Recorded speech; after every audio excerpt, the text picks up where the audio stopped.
बुधवार को एक के बाद एक हुए 4 धमाकों की गुत्थी को सुलझाना जांच एजेंसियों के लिए अब भी बड़ी चुनौती है। पुणे धमाकों में किसका हाथ है? धमाके का मकसद क्या था?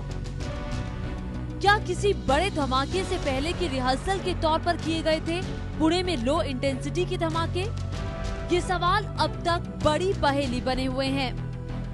हालांकि महाराष्ट्र के गृह मंत्री आर पाटिल दावा कर रहे हैं कि जिन जगहों पर बम फटे थे वहां से जांच एजेंसियों को कुछ ऐसे अहम सुराग हाथ लगे हैं जिनकी मदद से जल्द ही पुणे ब्लास्ट की साजिश से पर्दा उठ सकता है। इस बारे में पुलिस को जिन जिन बातों की आवश्यकता है वो मिल रही है, सुराग मिल रहे हैं।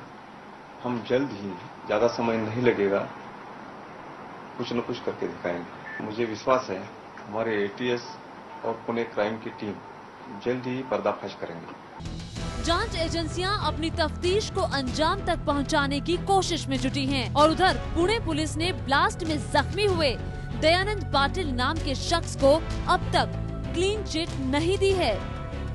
बम उसके पॉलिथीन बैग में कैसे आया? बैग में बम रखे जाने की भनक उसे क्यों नहीं लगी? ऐसे कई सवालों के जवाब दयानंद और उसकी पत्नी से जानने की कोशिश हो रही है।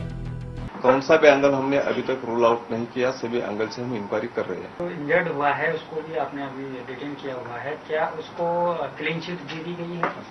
बम उसके पास था, उसके पास कैसे गया इसके बारे में पूछताछ की जा रही है। पाटिल के मुताबिक जांच हर पहलू से हो रही है, लेकिन धमाके वाली जगहों से अमोनियम नाइट्रेट नाम का केमिकल मिलने के बाद ये शक और गहरा गया है कि धमाके में इंडियन मुजाहिदीन का हाथ हो सकता है।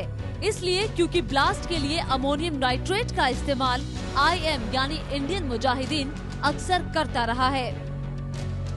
इस बीच अंग्रेजी अखबार टाइम्स ऑफ इंडिया के हवाले से खबर है कि पुणे में धमाकों का तरीका लगभग वैसा ही है जैसा कि 2007 में यूपी के गोरखपुर में हुए धमाकों का था।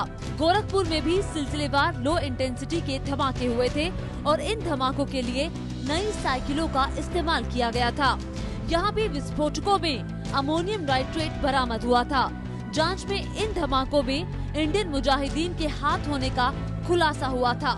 पुणे ब्लास्ट के लिए भी नई साइकिलों का इस्तेमाल किया गया है। NIA ने गृह मंत्रालय को भेजी गई अपनी रिपोर्ट में इसका साफ जिक्र किया है।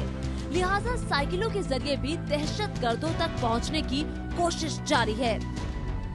खबर है कि पुणे पुलिस ने कस्बा पेट इलाके की एक साइकिल दुकान के मालिक और उसके एक कर्मचारी को हिरासत में लेकर पूछताछ की है।